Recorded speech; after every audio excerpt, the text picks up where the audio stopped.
Hi guys, welcome to my channel one world learning. Myself Mohammad Muntasir. आज हम आप लोगों को क्लास 10th की इम्पोर्टेंट क्वेश्चन जो कि बिहार बोर्ड और अदर स्टेट बोर्ड के एग्ज़ाम के लिए बहुत ही ज़्यादा इम्पोर्टेंट है। इसमें आपको हम दो पार्ट बताएंगे। फर्स्ट पार्ट आज हम इम्पोर्टेंट क्वेश्चंस पर है और सेकंड पार्ट जो है कुछ क्वेश्चंस और इम्पोर्टेंट, बहुत ही ज़्यादा इम्पोर्टेंट एग्ज़ाम में आने वाले ऑब्जेक्टिव टाइप क्वेश्चंस पर है। ठीक है, तो सबसे पहला है, तो आप वीडियो को इन तक ज़रूर देखिए। अगर आप हमारे चैनल में नए हैं तो प्लीज़ सब्सक्राइब कर बेल आइकन प्रेस कीजिए, लाइक और शेयर करना न भूलिए। आप हमारे चैनल में बने रहिए। आपको हम अगर आप हमारे चैनल में स्टार्टिंग से बने रहेंगे और बिहार बोर्ड का प्रिपरेशन करने वाले अगर आप स्टूडेंट हैं तो आपको हम 100% श्योर करते हैं। आप जितने भी सारे क्वेश्चंस बताए जा रहे हैं उन सारे क्वेश्चंस के आंसर आप प्रॉपरली याद कर लीजिए। एग्ज़ाम में आपको 80% से भी ज़्यादा कोई मार्क्स रोक नहीं सकता। तो सबसे पहला क्वेश्चन है, वायु में जलाने से पहले मैग्नीशियम रिबन को साफ क्यों किया जाता है। देखिए, मैंने सिर्फ क्वेश्चंस यहाँ डाला है। इसका आंसर अगर आपको नहीं पता तो कमेंट कीजिए, हम उसका आंसर आप अपलोड करेंगे। ठीक है, तो देखिए नेक्स्ट क्वेश्चन है, निम्न समीकरण को संतुलित करना है। हाइड्रोजन क्लोरीन बन के हाइड्रोक्लोराइड हाइड्रोक्लोरिक एसिड बनता है और उसके बाद जो नेक्स्ट है barium chloride plus aluminium sulphate, तब बनता है बेरियम सल्फेट और एल्यूमिनियम क्लोराइड। तो यहाँ पर हम हिंदी में भी लिखे हैं, कुछ इक्वेशन बनाए हुए हैं। तो यहाँ पर जो केमिकल नेम भी है और केमिकल फॉर्मूला से भी दिया हुआ है। इस इक्वेशन को आपको बैलेंस्ड यानी संतुलित करना है। ठीक है, अगर आप संतुलित करने जानते हैं तो ठीक, नहीं जानते तो फिर हमारे पिछले वीडियो में देख सकते हैं, मैंने बताया है।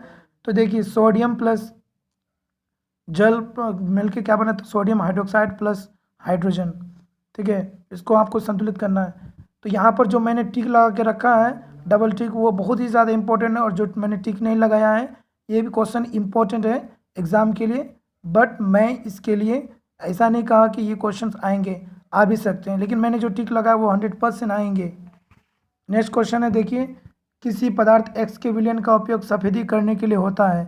तो पदार्थ एक्स का नाम और उसका सूत्र लिखिए और एक्स की जल के साथ रिएक्शन लिखना है। ठीक है, नेक्स्ट क्वेश्चन है, जब लोहे की कील को कॉपर सल्फेट के अगर विलयन में डुबाते हैं उसका सॉल्यूशन में, तो विलयन जो सॉल्यूशन है उसका रंग बदल जाता है, क्यों।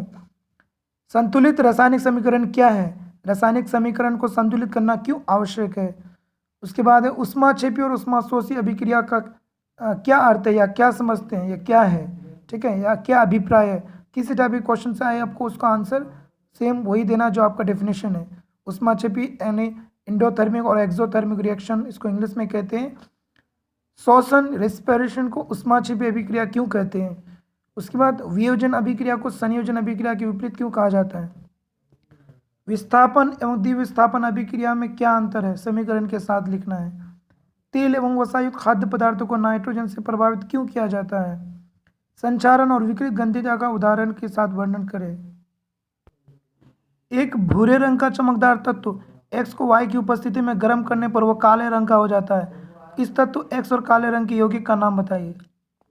लोहे की वस्तुओं को संचारण होने से किस प्रकार रोकते हैं, या फिर आप कह सकते हैं कि संचारण क्या है। जो लोहा में जंग लग जाता है ना, तो उसे हम संचारण कहते हैं। तो उससे लोहा क्या हो जाता है, संचारित हो जाता है, यानी क्षय हो जाता है, नुकसान हो जाता है।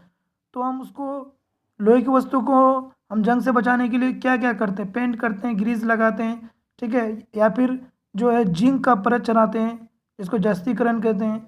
तो या फिर हम पेंट करते हैं, तो क्यों करते हैं, ये क्वेश्चन है। उपचयन जिसको हम ऑक्सीकरण कहते हैं, अपचयन जिसको अवकरण कहते हैं। ठीक है, ये और अवक्षेपण अभी किया क्या है। पीतल एवं तांबे के बर्तन में दही एवं खट्टे पदार्थ क्यों नहीं रखने चाहिए। अम्ल का जलीय विलयन क्यों विद्युत का चालन करता है। शुष्क हाइड्रोक्लोरिक एसिड शुष्क लिटमस पत्र के रंग को क्यों नहीं बदलती है। आश्रित जल विद्युत का चालक क्यों नहीं होता जबकि वर्षा जल का होता है। आश्रित जो डिस्टिल वाटर जो होता है इलेक्ट्रिक का, वो कंडक्टर नहीं होता, लेकिन जो रेन वाटर होता है वो होता है, क्यों। वाटर की यानी जल की अनुपस्थिति में अम्ल का जो व्यवहार अम्लीय क्यों नहीं होता है। उदासीनीकरण अभिक्रिया क्या है, उदाहरण दीजिए। प्लास्टर ऑफ पेरिस को आर्द्ररोधी बर्तन में क्यों रखा जाना चाहिए, अथवा प्लास्टर ऑफ पेरिस क्या है, इसके बनाने की विधि उपयोग बताइए और इसका जो रासायनिक सूत्र है, ठीक है, उसको आपको लिखना है, याद रखना है। प्लास्टर ऑफ पेरिस विरंजक चूर्ण यानी ब्लीचिंग पाउडर, धोवन सोडा यानी वॉशिंग सोडा, और बेकिंग सोडा जिसको हम खाने वाला सोडा कहते हैं। ये सारे आपको फॉर्मूला याद कर लीजिए, रासायनिक फॉर्मूला जो केमिकल रिएक्शन केमिकल इक्वेशन है उसका वो अब कैसे बनेगा, धोवन सोडा कैसे बनाता है, विरेंजर चूर्ण या ब्लीचिंग पाउडर कैसे बनाया जाता है, प्लास्टर ऑफ पेरिस कैसे बनता है, वो चीज़ आप याद कर लीजिए। उसका जो रासायनिक सूत्र है और उसका जो रासायनिक नाम है, ठीक है। तो मैंने जो टिक लगा ये बहुत ज़्यादा इंपॉर्टेंट है एग्जाम के लिए।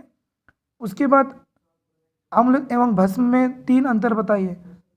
आघात वर्ध्य और का अर्थ बताइए। आघात वर्ध्य मेलेबल, जैसे कोई धातु को हम पीटते हैं तो वो क्या हो जाता है, शीट बन जाता है, उसको हम लोग आघात वर्ध्य कर। तन्य यानी डक्टाइल, जो उस पतले तार बनाया जा सकता है उसका, ठीक है।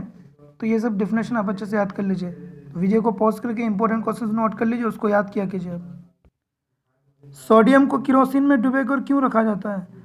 इस अभिक्रिया के लिए समीकरण लिखिए। देखिए, जब भाप के साथ आयरन के साथ रिएक्शन कर रहा है, भाप यानी वाटर आयरन के साथ रिएक्शन कर रहा है, वाटर के साथ कैल्शियम और पोटेशियम रिएक्शन हो रहा है, तो फिर क्या इक्वेशन बनेगा?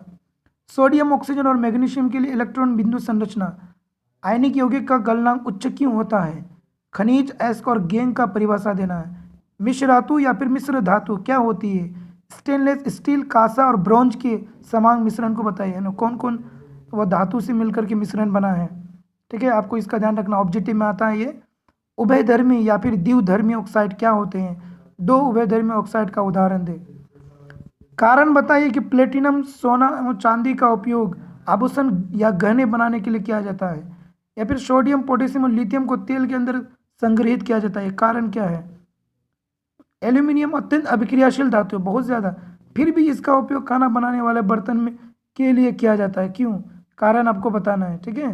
तो आप इस क्वेश्चन को एक बुक से आंसर ही ढूंढिए और उसको याद क्या कीजिए। अगर आप आंसर ना मिले तो कमेंट कीजिए, उसका आंसर हम वीडियो अपलोड करेंगे, ठीक है।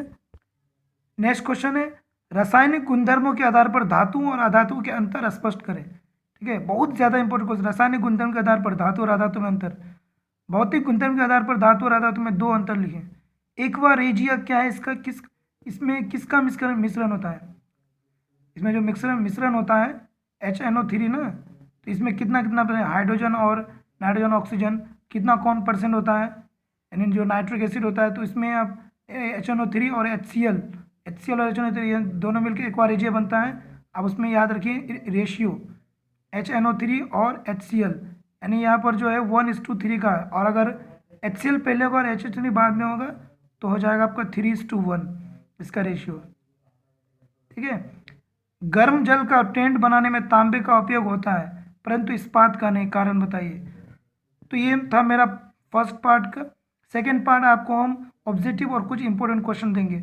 आप जो टिक आउट क्वेश्चन किया इसको नोट आउट कर लीजिए, और ये सारे क्वेश्चन इंटरनेट में भी बिहार बोर्ड के दिए हुए हैं, ठीक है। और तो इंटरनेट में क्वेश्चन जो बहुत सारा है, इतना सारा है कि कौन सा भी याद करें, तो आप जो टिक आउट किए वो याद कीजिए, ठीक है। और अच्छे से ऑब्जेक्टिव पढ़ लीजिए, क्योंकि आप जानते हैं 50% ऑब्जेक्टिव है, तो 50 ऑब्जेक्टिव को ज़्यादा ध्यान दिया कीजिए और बाकी question answer. Thank you for watching.